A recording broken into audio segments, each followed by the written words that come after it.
అరణ్యములో ఇశ్రాయేలు ప్రజలను పోషించిన దేవుడే నిన్ను నీ కుటుంబాన్ని పోషిస్తాడు. చపలు కొడు స్తోత్రం.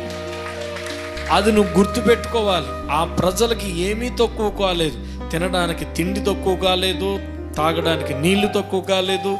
మేఘస్తంభం, అగ్నిస్తంభం, పూరేళ్ళు, అలాగే కొండ తేనె, రకరకాల అన్నీ వాళ్ళకి ఏం కావాలో అన్నీ ప్రొవైడ్ చేశాడు. గమనించు బిడ్డ, నీకేం కావాలో దేవుడికి బాగా తెలుసు. యెహోవాకు తెలియను. ఇందాక అదే మాట.